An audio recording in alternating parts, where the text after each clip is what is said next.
박지원 전 비대위원장입니다. 최근 SNS 정치를 재개했는데 오늘 지방선거 패배 책임을 지고 사퇴한 이후 처음으로 국회를 찾았습니다. 박지원 전 비대위원장의 그 행보만으로도 꽤 관심거리였습니다. 오늘 자리가 청년 정치를 하시는 지방선거 나오셨던 그런 분들을 위한 자리이다 보니까 저보다는 이 간담회 자리에 조금 더 집중해 주셨으면 하는 마음이 있습니다. 전당대회 관련해서 출마하시는 건가요? 제가 조만간의 입장을 따로 밝히도록 하겠습니다. 고민 중인 부분이 있어서요. 행사 잘 마치고 오래 걸리지 않는 시간에 입장을 밝히도록 하겠습니다. 팬덤에 취한 건 오히려 박지원 비대위원장이 아닌가 생각이 드는데요. 본인은 본인 팬덤에 취해가지고 막 춤추면서 남한테는 팬덤에 취하지 말라라고 하는 것은 굉장히 모순적인 주장이 아닌가라는 생각이 듭니다. 박지원 비대위원장도 당 내에 안팎의 많은 분들의 의견을 좀 더 경청하는 게 필요하다라고 생각이 들고요. 박지원 전 비대위원장이 오랜만에 카메라 앞에 섰는데 그 내용도 좀 의미심장했습니다. 이현정 의원님. 네. 다음 달 전당대회 출마를 고민 중이다. 그러니까 당대표 출마를 고심 중이다 이 얘기입니까? 제가 듣기로는 아마 당대표 출마를 할 생각인 것 같아요. 예. 이제 본인이 아마 곧 결심을 해서 출마를 하겠다 하는데 글쎄요, 제가 볼 땐 그렇습니다. 지금 일단 박지원 비대위원장이기 때문에 뭐 당대표를 노릴 만하죠. 그렇지만 저는 박지원 위원장이 이제 정치를 이제 시작했다라면 좀 다른 도전을 하면 어떨까라는 생각이 듭니다. 지금 상황에서 굳이 당대표까지 도전하는 게 과연 이유가 뭘까? 이런 걸 비춰보면 본인이 비대위원장 했기 때문에 뭐 당대표 도전한다? 이렇게 이야기를 할 수는 있겠지만 그러나 지금 박지원 위원장이 해야 될 정치권에 들어와서 해야 될 일이 많거든요.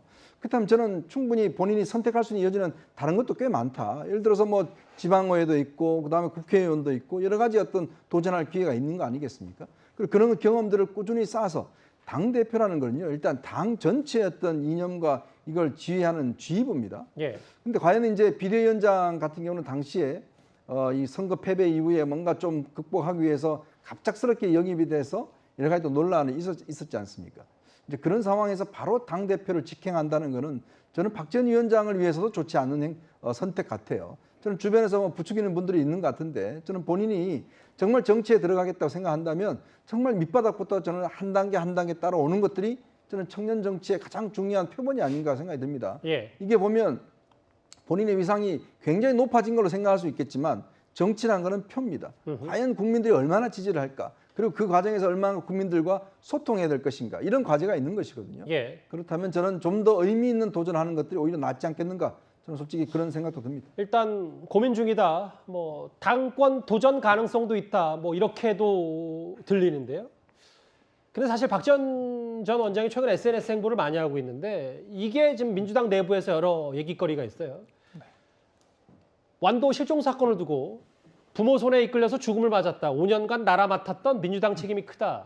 이 얘기에 또 민주당 내에서도 여러 비판 목소리가 좀 있는 것 같습니다. 네.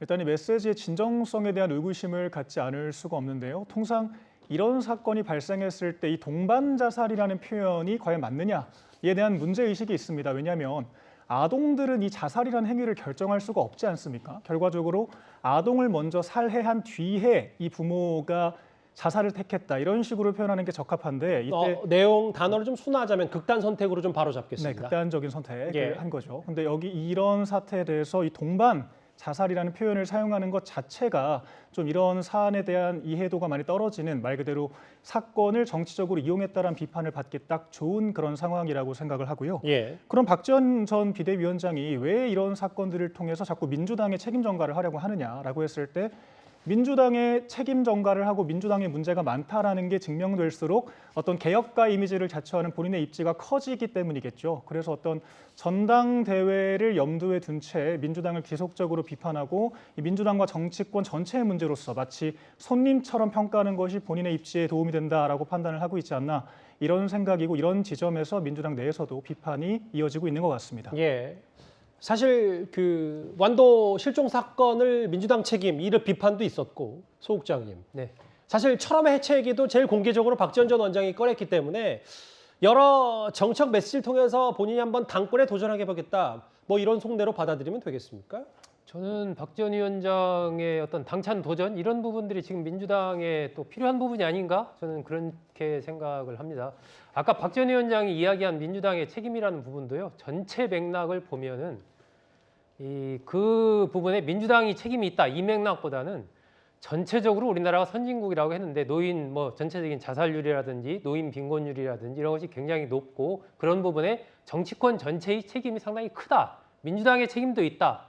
또 내 책임도 있다. 그러면서 우리 정치가 민생 협치에 이런 쪽으로 바뀌어야 된다라는 맥락을 전체 맥락이 그런 맥락이거든요. 그래서 그런 부분에 저는 의미가 있다라고 생각을 하고 박지원 전 위원장이 철험의 해체 등을 요구하고 최근에 이제 실질적으로 당대표에 도전을 할지는 두고 봐야 되겠지만은 이 현재 민주당의 상황을 봤을 때는 강력한 어떤 충격파 이런 것들 속에서의 어떤 변화의 추동력 이런 것들이 나온다. 그런 측면에서 본다면 박지원 위원장이 민주당 입장에서는 소금 같은 역할을 할 수 있다. 저는 그런 맥락에서 좀 보고 있고 철험의 해체를 요구한 이런 부분도 사실은 이른바 강성 초선 의원들 중심의 이러한 모임들에 대해서 많은 어떤 국회의원들이나 외부에서 비판이 있었지만 내부에서의 강력한 목소리가 나오지 못했거든요. 그나마 박지원 위원장 목소리를 냈습니다. 그래서 저는 조금 더 당찬 도전을 하는 것도 괜찮다라고 생각을 하고 그런 부분들이 이제 국민의힘의 이준석 대표가 등장하면서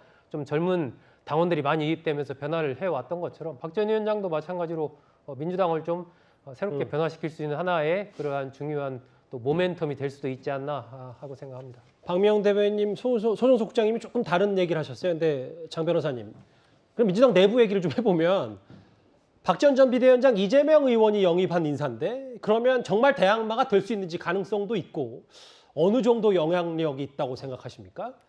일단 박지원 비대위원장이 당대표로 출마를 하실지 아니면 최고위원으로 출마하실지 아직 정리는 안 된 것 같습니다. 하지만 일각에서는 분명히 이제 비대위원장을 지냈기 때문에 당대표로 출마하는 것이 좀 맞지 않나라는 본인의 생각도 있는 것 같다라는 평가도 있지만 또 주위에서는 그래도 이제 최고위원으로 정치를 시작해서 좀 지도부에 입성하는 것이 현실적이지 않냐라는 얘기들도 지금 분명히 나오고 있는 것으로 보입니다. 당대표로 만약에 출마하게 된다면 당대표 출마가 유력시 되고 있는 이재명 의원과 당연히 대항마 형태가 될 텐데요. 사실 그렇다고 하더라도 실질적으로 영향력이라든가 당에서의 조직이라든가 국민적인 인지도로 봤을 때는 이재명 의원에 비해서는 열세인 것은 분명합니다. 하지만 나오는 것 자체로도 박지원 위원장에게는 또 의미가 있는 도전이기 때문에요. 앞으로 어떻게 될지는 좀 지켜봐야겠습니다. 그래 좀 오늘 흥미로운 얘기를 박지원 전 비대위원장이 직접 했습니다.